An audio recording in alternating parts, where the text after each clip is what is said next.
Mahasiswa sekalian, Assalamualaikum warahmatullahi wabarakatuh. Selamat ketemu kembali. Saudara sekalian, pada perkuliahan kali ini kita hendak membahas topik tentang pembukaan Undang-Undang Dasar tahun 1945 sebagai kaidah yang fundamental bagi Negara Kesatuan Republik Indonesia.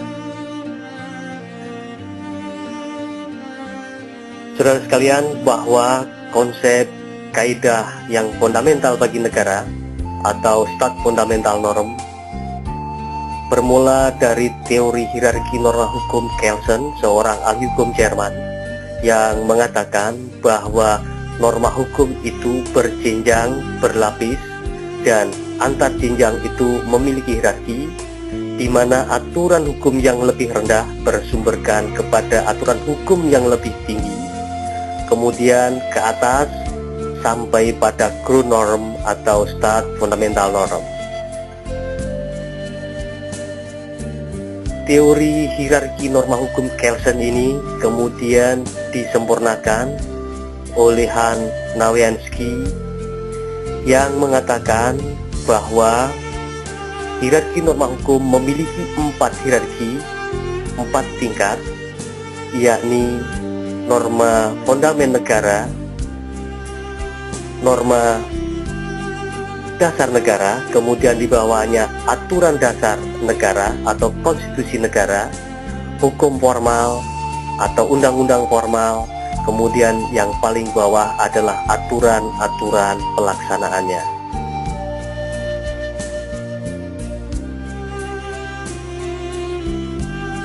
Dalam perspektif teori hierarki norma hukum Kelsen dan Nawiansky mengatakan bahwa Stat Fundamental Norm itu sifatnya hipotetik, fiktif, tidak tertulis atau abstrak, dan karenanya dia adalah meta-yuristik. Artinya, Stat Fundamental Norm berada di luar aturan hukum, namun dia mengikat secara hukum dan menjadi rujukan semua aturan hukum. Profesor Notonegoro mengatakan berbeda, bahwa Stat Fundamental Norm bisa tertulis dan bisa tidak tertulis. Dari yang tidak tertulis kemudian menjadi tertulis ketika Stat Fundamental Norm itu dituangkan dalam naskah otentik.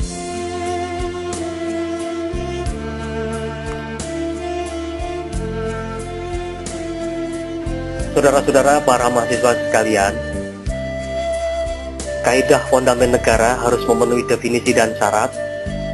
Secara definisi, dia adalah pokok-pokok pikiran filsafat bangsa yang dijadikan filsafat negara, dibuat dan sebagai pernyataan kehendak para pendiri negara tentang dasar negara, sifatnya terpisah dan lebih tinggi dari hukum dasar atau konstitusi, menentukan keberadaan hukum dasar, dan harus diciptakan oleh hukum dasar dalam pasal-pasalnya.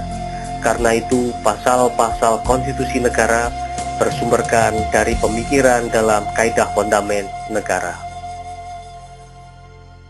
Dari segi syarat, kaidah fondamen negara meliputi 2. Pertama, dibuat oleh para pendiri negara, dan syarat kedua, secara substansi memuat dasar negara, yakni dasar tujuan, dasar politik atau kedaulatan negara, dasar ketentuan membuat hukum dasar, dan dasar filsafat atau kerohanian negara.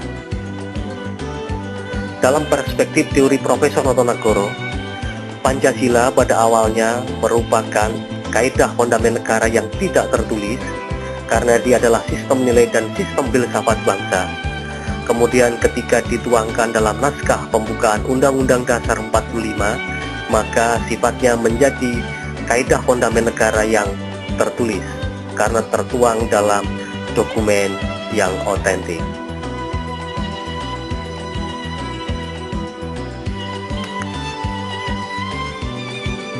Pancasila adalah filsafat bangsa Indonesia yang mengakar dalam budaya bangsa, menjiwai dan menjadi inspirasi pembukaan Undang-Undang Dasar 1945 yang merupakan pokok-pokok pikiran filsafat bangsa yang oleh para pendiri negara dijadikan sebagai dasar negara. Filsafat bangsa yang kemudian diberi nama Pancasila dan rumusan teks sila-silanya, rumusan naskah pembukaan Undang-Undang Dasar 1945, pada dasarnya dibuat oleh para pendiri negara, yakni BPUPKI, dan merupakan kehendak para pendiri negara tersebut untuk menjadikan filsafat bangsa sebagai dasar negara. Dan secara substansi, pembukaan Undang-Undang Dasar 1945 berisikan dasar negara Republik Indonesia.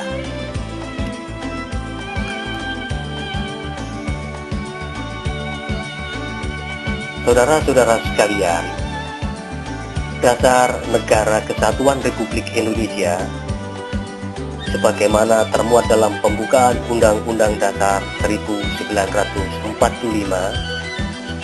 meliputi dasar tujuan negara, dasar politik atau kedaulatan negara, dasar ketentuan membuat hukum dasar atau konstitusi, dan dasar kerohanian atau dasar filsafat negara.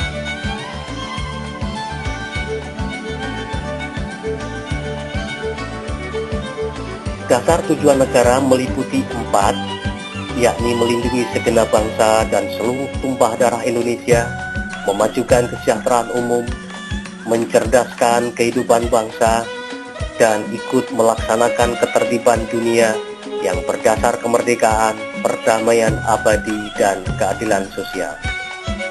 Naskah yang berbunyi, maka disusunlah kemerdekaan kebangsaan Indonesia itu dalam suatu undang-undang dasar negara yang terbentuk dalam suatu susunan negara Indonesia, pada dasarnya merupakan dasar atau ketentuan untuk membuat hukum dasar atau membuat konstitusi negara Republik Indonesia. Dan selanjutnya, pada alinea keempat, kalimat yang berbunyi yang berkedaulatan rakyat adalah dasar politik atau dasar kedaulatan negara. Karenanya negara Indonesia berbentuk republik dan berdemokrasi. Adapun yang menjadi dasar kerohanian atau filsafat negara adalah ketuhanan yang Maha Esa, kemanusiaan yang adil dan beradab, persatuan Indonesia, kerakyatan yang dipimpin oleh hikmat kebijaksanaan dalam permusyawaratan perwakilan, serta dengan mewujudkan suatu keadilan sosial bagi seluruh rakyat Indonesia. Dan kelima rumusan inilah yang kemudian diberi nama Pancasila, yang merupakan filsafat bangsa dan merupakan nilai-nilai kerohanian dari bangsa Indonesia.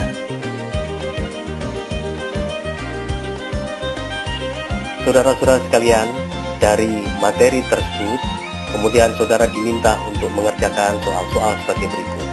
Yang pertama, siapakah pendiri negara Republik Indonesia tahun 1945 dan apa peranannya? Jelaskan. Kemudian kedua, ketetapan MPR nomor 20 MPRS 1966 mengikuti perspektif norma hierarki hukum dari siapa? Jelaskan. Sesuai ketentuan MPR nomor 20 MPRS 1966, kaidah fondamen Negara Kesatuan Republik Indonesia adalah pembukaan Undang-Undang Dasar 1945. Namun Pancasila disebut pula sebagai kaidah fondamen negara. Apakah itu benar? Jawaban saudara supaya diunggah di http://olp.wp.ac.id atau melalui submenu tes tugas mandiri pada sesi perkuliahan ini. Demikian, terima kasih dan selamat belajar.